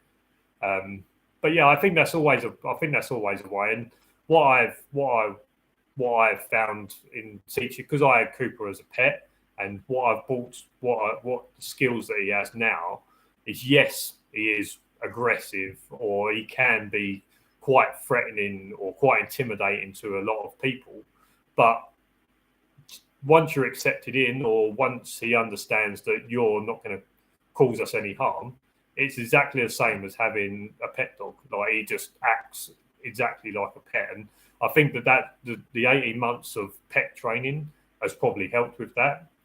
But I think, especially with people's first dogs, is that people, they get into it, and they're like, right, this dog has got to be really aggressive. This dog has got to be able to hold onto a sleeve, and like no one can pull it off, or whatever it is. And I've said loads of times that I've spent 2.5 years doing this job. I've never had a live bite.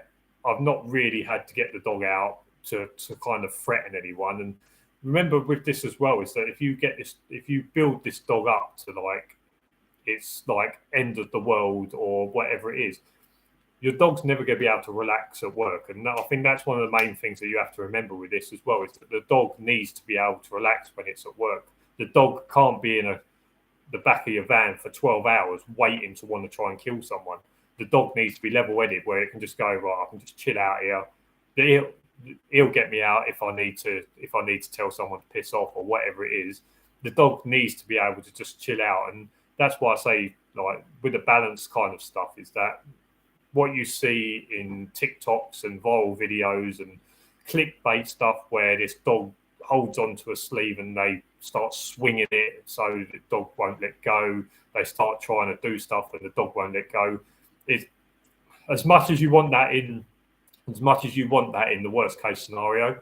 on a day-to-day basis, week to week, month to month, having a dog like that on a site for 12 hours in a shift is just going to be an absolute nightmare if the dog doesn't have that kind of chill out. I suppose it's a rock and a hard place, as you don't want a softy security dog who will be waggy tail with people. Then on the other hand, you want to be able to go out to the park, etc., and not have a panic attack.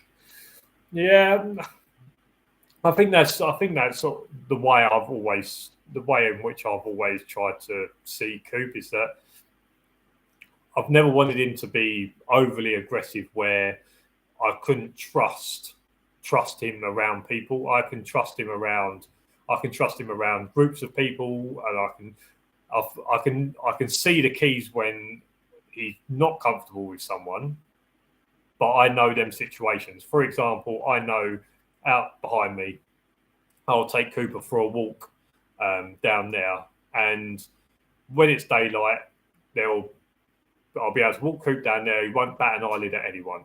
Won't care. The moment we walk down the same bit of path in the night time, as soon as he clocks someone, he's like, don't like the look of him. But I know it's kind of like a night thing. So then obviously I have to take more precautions and things like that. But I think I've never wanted Coop to be that overly aggressive where I can't trust him around people. I can't trust him around situations. All I've wanted Coop to be is intimidating, loud, and to have that side where he will just go, fuck off. Even if he just bites and says, fuck off, and as if that person turns around and goes, oh, and goes, well, I don't want another one of them, I'll walk off. To me, absolutely good enough. I don't need a dog that is going to hang on to someone's arm to the point where the dog is trying to rip it off and dragging someone across the floor. Because, like I say, on a week-to-week, day-to-day, month-to-month basis, you're not going to need that dog. If you're in the military and you're out in a war zone, 100% you want that dog. 100% you want that dog that if you send him into somewhere, he is going to try and do as much harm to that person as possible. But as a security dog handler, you never, ever are going to need that dog. The only dog you're ever going to need to a certain extent is going to be the dog that bites someone to the point where they go, oh, I don't fancy this anymore.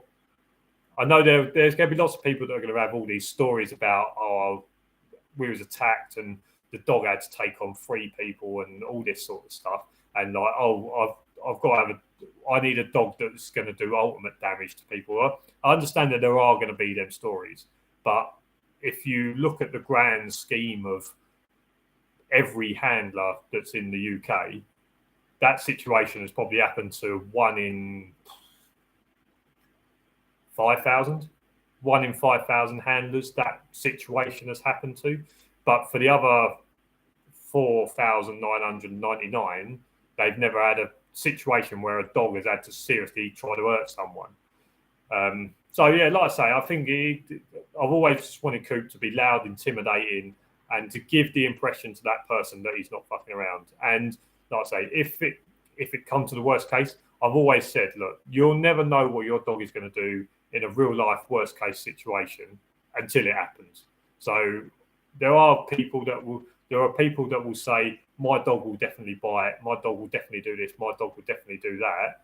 But if you say, well, has that actually happened in real life? And they say no, I'll say, well, that's fine. Like, you can say what you want, but until it actually physically happens, it's very hard to say 100% my dog will do that. You can have a good inkling. There will be dogs that will just want to try and bite everyone, and you can say, yeah, that dog will bite someone if it gets the chance or if you ask him to. But there are certain situations where there's probably dogs that you would think would do the job, but all of a sudden the situation changes and the dog isn't 100% sure, and sometimes the dog hasn't done it. So I think that's always what I've wanted from Coop. Loud, intimidating, and if the crap hits the fan, he will do enough that I will be able to protect myself. And I think that's one thing that a lot of people don't really get is that the dog is there to assist you. Now, I know lots of people will say, well, that's why I teach my dog to be really aggressive, is so that I don't have to do anything. But remember that you're protecting yourself. You're using the dog to protect yourself. Now, as a pet owner, as a dog owner, I don't really think that I would send Cooper into a situation that I'm not prepared to back him into. There may be a case where I'm like, well, me and him have got no choice. We got to do something. But I would never send Coop into a situation where I wouldn't be prepared to back him up. For example, if someone had a knife and they were coming at us and we had no real option and I had to send Coop in, the only reason I would send Coop in is because I would be a yard behind. And whilst he's trying to deal with the dog, I would just try and take the geezer's head off. So I think that that's something that you have to appreciate as well, is that as a dog owner, as a security dog handler, I wouldn't send Cooper into a situation where I'm not prepared to get hurt or to back him up. I've always said, look, no dog is a superhero, because no dog is stab proof, no dog is bulletproof. So you have to remember that if you're sending your dog into this situation, you have to probably be prepared to be about a yard behind. And if you have to take someone's head off, then you have to take someone's head off. But you hope that the dog will do enough that you will be able to protect yourself.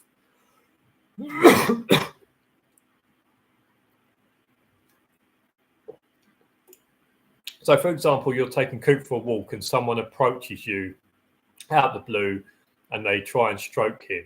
How would you want him to react? Tell him it's okay. I think it's very dependent on the situation.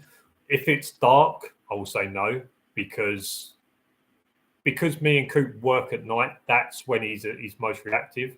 That's when he's learned that to be his most reactive. So he doesn't trust people in the dark. So if it's dark and they say, can I stroke your dog? I'll say no.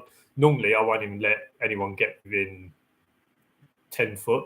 So for argument's sake, the other day, there was an incident around the corner and there was the police had blocked the road off. And I just took the dog for a walk around the footpath. And as I was walking past, the policeman said, oh, like, where are you going? I said, I'm just walking up the path up this way. And he said, oh, that's fine. But he was walking towards me and I just said to him, look, I said, don't get too close, security dog. And he said, all right, fair enough. And he stood about 10 foot. And I had a conversation with the policeman. And then another member of the public walked round with their dog, actually thought my dog was a police dog, said, oh, is it safe? And I said, yeah. So I just pulled to the side and Coop just watched them walk past. But this is in the daylight. Coop just watched them walk past and everything was fine. When I walk round there, when it's dark, I pull to the side, and there's been times where people have said something to me, or they've looked at the dog and he's become reactive. And I had it out here the other day. The security that goes around here, so they've got like on-site security, and he pulled up to talk to me because we know each other.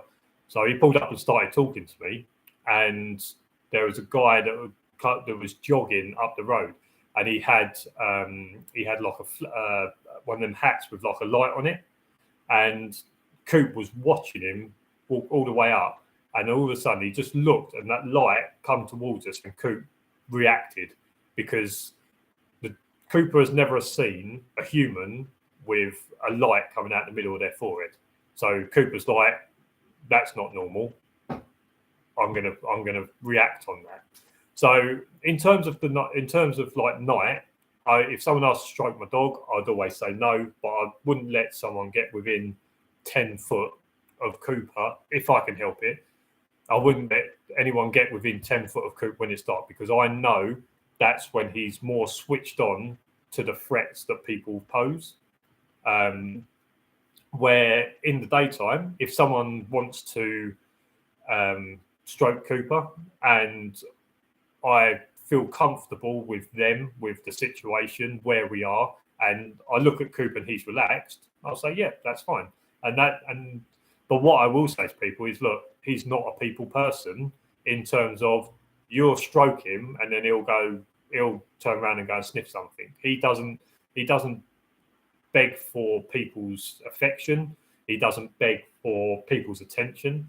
When even here, like, I reckon if I sat in this flat for 6 hours, I reckon Cooper would come up to me 4 times, get a stroke on the head, and then go and lay in the corner again. Like, he's not a dog that really wants people's affection. So if someone says, "Oh, can I say hello to your dog?" I say, "Yeah, that's fine." Normally people go, "Hello," they stroke him, and then he turns around and goes and sniffs the bush. He just turns around and says, "Oh, yeah, that's fine. I've said hello." And it's happened before where I said to him, when I've got him on the lead, normally what I do is I say to him, "Go and say hello." And that's me saying to him, "Look, they're okay." So I say, "Go and say hello." He walks up, they rub his head, and he turns around and just walks back to me. So that's what I do say to people. Look, he's not a people's dog in terms. He's not a people's dog in terms of he will get bored of you within about 2 seconds, unless you've got a ball. And I've had it with kids as well. Like, there's been kids, like, people come up and say, "Oh, can my kid say hello to your dog?" And they might be like 4 or 5. And they say, "Oh, can my kid come stroke your dog or say hello to your dog?" And I say, "Yeah, that's fine." I say to Coop, "Say hello." And the kid normally strokes him, but then Coop turns around and goes and sniffs in the bush. Like, his tolerance for people is literally about 2 seconds. And he's like, "Right, well, if you're not going to throw a ball or you're not going to do anything for me, then I'm done here. I'll go and sniff this bush because this bush is more interesting to me than you are." Appreciate your time and info, guys. Time for me to finish my walk off and head home. Enjoy the rest of your weekend. Yep, I think that's me done as well. So that is 1 hour, 51 minutes and 48, 49, 50 seconds. That is my live. Like I say, I might try and do one near the end of the week. So if you are watching this once I finish, if you want to comment and say, "Yeah, I'll be up for a live." But yeah, I'll try and do a live later in the week because, like I say, I'm sitting at home most nights doing nothing. So I might as well be on here talking to someone or trying to help some people out. So guys, if you like this video, make sure to give it a thumbs up. Subscribe down below for loads more videos. In the description is my Discord. If you want to join the Discord, there's also my Patreon. If you want to help what I do and you want to see all the videos I do, because the ones on Patreon aren't on YouTube. If you want to do that, from £3 a month, you can help me spread the word that I spread or the image I'm trying to get out for security dog handlers. So yeah, Discord's down there, Patreon's down there. Subscribe, like, do whatever you want, and I will see you possibly later on in the week. All right, cheers for watching. See you later. Bye. Bye-bye.